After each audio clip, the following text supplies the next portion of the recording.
አንድ ነገር ግን የታዘብነው ተመልካቾች ወደ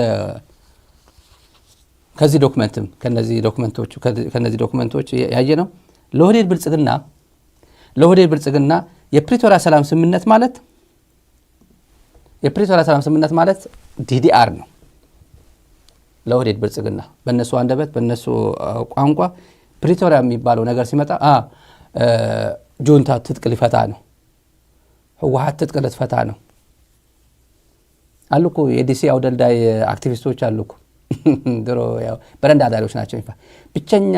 በኢትዮጵያ ብቸኛ የታጠቀ ታጣቂ የሆነ ፖለቲካ ፓርቲ እኮ ህወሓት ነው እያለኮ አሽቃባጮች አሉኮ። የነጌታቸው ረዳ ገንዘብ እዚህ የተላከ $40,000 በካሽ ሲሰጣቸው ነበር። እዚህ ዲሲ 40,000 በካሽ እና ታጣቂ ነው ህወሓት የሚባል ታጣቂ አይደለም።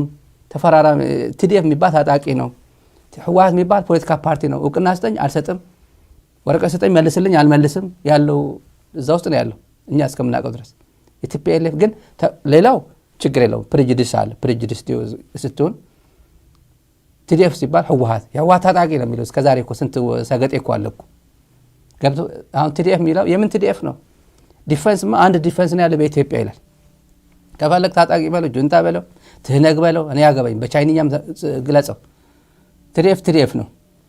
እኔ አይደለም የገለጽኩ። 12 ጊዜ ኒውዮርክ UN ሴኩሪቲ ካውንስል አሜሪካ ቋሚ መልእክተኛ ጭምር ትግራይ ዲፌንስ ፎርስስ እያለች ስትጠራው የነበረች ነች።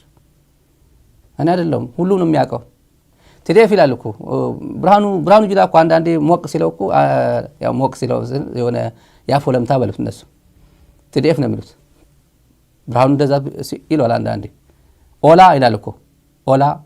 አንዴ ደግሞ አብይ እንዳይቆጣው ደግሞ ሸኔ ይላል። እንደዛ ነው የሚሉት አይደል? TDF ነው የሚሉት እነሱ። ስለዚህ እነሱ ትዝብቴ ነው ተመልካቾች። በኤርትራ ስር ስላለው የትግራይ ህዝብ ጉዳይ 52 ቀበሌ 53 ቀበሌ በኤርትራ ስር ነው ያለው ሲባል እኔ ነኝ እንዴ የተናገርኩት? ምን የቀድሞ መከላከያ ሚኒስትር እኮ ነው አብርሃም በላይ እኮ ነው ኤርትራ የሚያወራው። ስለዚህ ጉዳይ አያወራም። ወደ ወረደና አፈርም ተብሎ ዛሬ የተሰጠው ዶክመንት ላይ ኤርትራ የሚባል ቋንቋ የውጭ ኃይል በሉት ምናምን አይናገርም። ለምን አሏ? አፍሪካ ህብረት አለ፣ ኢጋዳ አለ፣ ማሲንጋ አለ፣ የአሜሪካ አምባሳደር አለ ትላሉ፣ አውሮፓ ህብረት ተወካይ አለ። እዚህ ላይ ስለ ፕሪቶሪያ ሰላም ስምምነት ሲነሳ ስለ ትግራይ ሉዓላዊነት ቋንቋ አልተነሳም። ኦህዴድ ይሄ ነው የሚፈልገው። ለኦህዴድ ብልጽግና ዲዲአር የሚያያዘው ከፕሪቶሪያ ጋር ነው። በቃ ሌላ ጉዳይ አያያዝም። የተጠያቂነት ጉዳይ፣ የትግራይ መልሶ ግንባታ፣ ፖለቲካል ኔጎሽዬሽን ከፌደራልና TPLF መካከል ፖለቲካል ኔጎሽዬሽን መደረግ አለበት የሚለው ስለዚህ ጉዳይ መነጋገር አይፈልግም።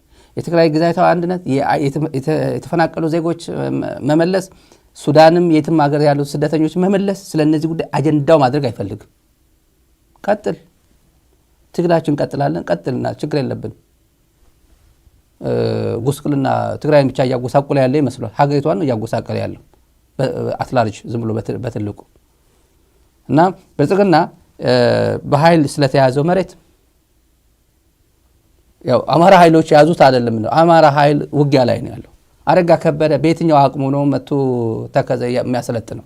በምን አማራ ቴሌቪዥን ብቻ ነው ስለ ተከዘ ዘብ የሚያወራው?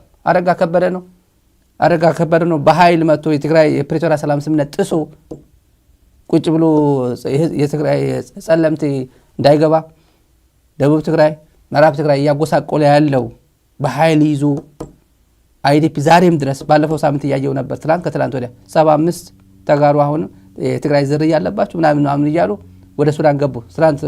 ከትላንት ወዲያ እያየውት ነበር። እንደዚህ እያደረገ ስለ ፕሪቶሪያ ጉዳይ እያወራ አታደርገው እና ስለ ጄኖሳይድ ጉዳይ፣ ስለ ትግራይ ሪሃብሊቴሽን ጉዳይ፣ ስለ ፖለቲካል ኔጎሽዬሽን ጉዳይ ይሄ ጉዳይ በፍጹም መናገር አይፈልግም። መናገር የሚፈልገው ዲዲአር ነው።